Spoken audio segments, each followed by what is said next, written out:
Mulher virtuosa. A paz do Senhor, amadinhas, nós estamos aqui mais uma vez na nossa série de estudos Mulheres no Espelho. Hoje vamos estar falando sobre mais uma mulher da Bíblia. Mês de outubro, nosso estudo é Orando a Deus por Misericórdia. E vamos estar falando sobre a mulher adúltera. Essa passagem se encontra em João, capítulo 8, do versículo 1 até o versículo 11. Você pode abrir sua Bíblia e acompanhar para você entender direitinho sobre o que estamos falando hoje. Nós vemos que a palavra de Deus nos diz que logo de manhã Jesus estava ensinando no templo, quando eu imagino um grande alvoroço, os homens trazendo uma mulher e a colocaram diante de Jesus e começaram então a fazer a acusação. Eles diziam para Jesus: mestre, essa mulher, ela foi pego no ato do adultério, ou seja, ela tinha sido pega em flagrante. E eles logo citam a lei, A lei de Moisés manda que tais sejam apedrejadas. Esses homens cheios de fúria, cheios de santidade, eles citam a lei para Jesus, mas na verdade eles não estavam cumprindo a lei, porque a lei dizia que quando o homem e a mulher adulterassem, ambos tinham que ser apedrejados. Ou seja, os dois, o casal, era para ser levado, julgado e apedrejado. Mas agora eu te pergunto, onde estava o homem que foi pego no ato do adultério com essa mulher? Nós não sabemos aonde estava esse homem, porque só levaram a mulher até Jesus, só acusaram aquela mulher. E nós vemos que na sociedade judaica, a mulher ela sempre ocupava uma posição bem inferior à do homem. E até mesmo na esfera espiritual, ela era considerada desigual.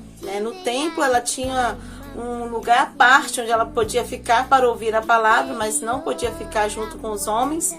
Até nas ruas elas tinham que andar longe dos homens e elas eram tratadas sempre como uma mercadoria de troca, Muitas das vezes, elas eram tratadas como uma mercadoria de troca pelos pais e criadas unicamente para conseguir um casamento e cuidar das tarefas domésticas. Para uma família judaica, o nascimento de um homem era comemorado com uma grande festa, era motivo de muita alegria. E os próprios homens, eles oravam agradecendo a Deus a sua masculinidade. Eles tinham uma bênção matinal onde eles diziam: bendito sejas tu, eterno Deus do céu, Rei do universo, que não me fizestes mulher. Ali estava a mulher, acusada, sendo condenada por aqueles homens, e ela era a parte mais frágil. E ao mesmo tempo que os fariseus e os escribas acusavam aquela mulher, eles também tentavam pegar Jesus numa armadilha. Usavam o ato daquela mulher como uma forma de acusar Jesus, dependendo da decisão que Jesus tomasse diante daquela situação. E ali estavam aqueles homens acusando aquela mulher. Mas a Bíblia diz que Jesus se inclina e começa a escrever no chão. Eu não sei quais eram as palavras que Jesus escrevia no chão, mas eu tenho certeza que eram palavras de amor, palavras de perdão, de salvação, porque esse é o nosso Deus. É um Deus de amor, é um Deus de compaixão. Eu não sei o que levou aquela mulher a cometer o adultério, Porque ela sabia que se ela fosse pega, ela seria condenada, ela seria apedrejada. Talvez o homem a tenha iludido com palavras doces, oferecendo um amor ilusório. Não sabemos, o fato é que ela pecou e agora ela estava ali, sendo julgada. E ela sabia qual seria o veredicto da situação. Ela sabia que ela seria apedrejada por aqueles homens. Mas de repente ela ouve a voz do mestre dizendo: aquele entre vós que está sem pecado, seja o primeiro que atire pedra contra ela. Qual é o ser humano que não tem pecado? A Bíblia diz que todos pecaram e destituídos estão da glória de Deus. Todo homem é pecador. Nós pecamos em atos, em palavras e até mesmo em pensamento nós pecamos. Então Jesus faz essa pergunta e aqueles homens começam a sair um por um, a começar pelo mais velho, e ali só ficou Jesus e aquela mulher. A graça de Deus alcançou aquela mulher. O nosso Deus manifestado em carne, que estava ali diante daquela pobre mulher frágil, uma mulher envergonhada pelo pecado cometido. Ele olha para aquela mulher e pergunta: mulher, onde estão os teus acusadores? Ninguém te condenou? E eu imagino ela com a voz trêmula, admirada daqueles homens terem ido embora, e ela fala para Jesus: ninguém, Senhor. Eu tenho certeza que essa mulher nunca tinha visto tanto amor como ela viu naquele momento nos olhos de Jesus. Quando Jesus, o único que podia pegar as pedras no chão e apedrejar aquela mulher, porque ele era sem pecado. Ele era o único que não tinha pecado. Ele era o único que tinha o direito de atirar pedras nela, de matar ela, de condená-la.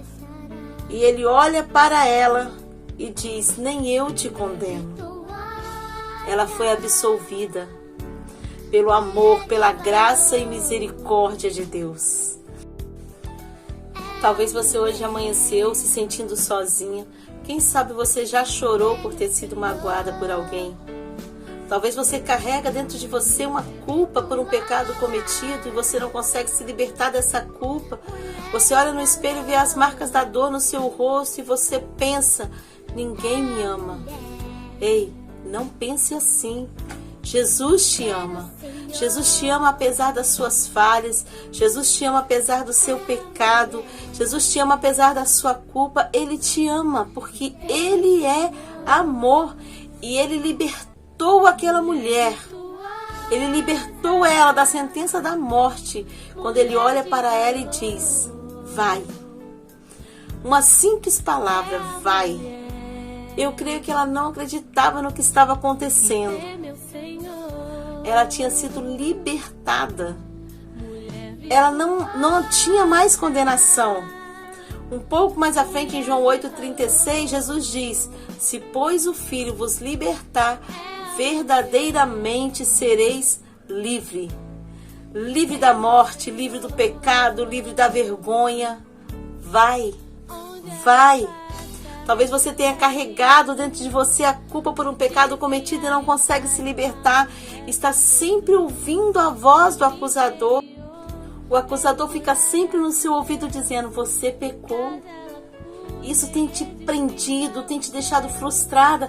Mas hoje, agora, nesse momento, confessa a Deus o seu pecado. Fala para Ele o que vai no seu coração. Peça a Ele perdão. E você vai ouvi-lo dizendo: vai, eu não te condeno, eu te perdoo, vai. A graça de Deus libertou aquela mulher, a graça de Deus trouxe o perdão para aquela mulher, e a graça de Deus traz o perdão para a sua vida.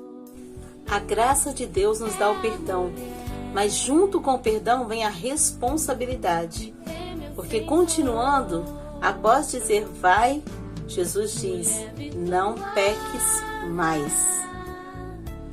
A graça de Deus não nos dá o direito de banalizar, de pensar: ah, Deus é bom e sempre perdoa, então eu vou pecar. De maneira alguma. Em Romanos 6, Paulo ele nos alertou sobre isso quando ele diz: que diremos, pois? Permaneceremos no pecado para que a graça abunde? E ele responde para nós: de modo nenhum. Nós que estamos mortos para o pecado, como viveremos ainda nele? Você já morreu para o pecado, você não pode viver mais no pecado. Quero deixar aqui registrado esse alerta para você. Porque sim, Deus perdoa, mas Ele não tira a consequência do pecado. Até hoje, essa mulher é conhecida como a mulher adúltera. Nós nem sequer sabemos o nome dela. A Bíblia não fala nem qual é o nome dessa mulher. Em todas as pregações ela é conhecida como a mulher adúltera. Deus a perdoou, mas ela carregou essa consequência do pecado sobre a vida dela. O mesmo também nós vemos que aconteceu na vida de Davi, o rei Davi, quando ele peca com Betseba, quando ele adultera com Betseba, e depois, para encobrir o seu pecado, ele envia Urias para a morte. E depois, quando ele é alertado pelo profeta Natan, que fala com ele, ele fala: eu pequei. E Davi se arrependeu, porque nós vemos nos Salmos ele dizendo, contra ti pequei, fiz o que era mal aos teus olhos. E ali ele clama ao Senhor por perdão, por misericórdia, e Deus perdoa. Deus perdoou Davi, mas a consequência desse pecado esteve na vida de Davi até o dia da sua morte. A espada nunca mais saiu da casa de Davi. E você que conhece a história de Davi sabe quantas tribulações, quantas aflições Davi passou. Tudo consequência desse pecado. Ele foi perdoado, mas ele carregou a consequência do pecado até o final de sua vida. Por isso, não vá pecar pensando que vai ficar tudo bem, porque enquanto vivermos aqui nessa terra, nós vamos conviver com as consequências do nosso pecado. Então, o melhor é não pecar, o melhor é não errar o alvo, o melhor é buscar a cada dia mais viver em santidade com Deus, viver de acordo com a vontade de Deus. Essa passagem nos ensina a olhar para as pessoas com amor, como Jesus fez, Quando você vê um irmão pecando, um irmão errando, olha para ele com um olhar de bondade, um olhar de amor, estenda a sua mão para ajudar. Quantas vezes nós queremos acusar os nossos irmãos, queremos apontar o dedo, mostrar o erro dos outros e esquecemos que nós também somos pecadores. Então, que nós possamos olhar para o nosso irmão, para aquele que está do nosso lado, aquele que está fraco, aquele que está caído, olhar com os olhos de Jesus, sentir por ele o amor que Jesus sentiria. Que possamos amar uns aos outros, sem acusações, sem julgamentos. Tem um hino do pastor Jonas Dias, que ele diz, quem te chamou para julgar a vida de alguém? Só existe um juiz, e eu sei que ele não dá esse direito para ninguém. O único juiz que pode nos julgar, o único que pode nos acusar, porque não tem pecado, é Deus. E esse Deus é um Deus de amor, é um Deus que está ali, sempre pronto a nos perdoar. A Bíblia diz que se confessarmos os nossos pecados, Ele é fiel e justo para nos perdoar. Ele está pronto hoje para perdoar, não importa qual seja o tipo de pecado. E que nós possamos ser libertos e ouvir a voz dele dizendo: vai e não peques mais. Que a misericórdia do Senhor nos acompanhe todos os dias de nossas vidas, porque Deus é bom e a sua misericórdia dura para sempre. Que Deus te abençoe. Teu interior é morada de Deus, em casa ela cuida e edifica.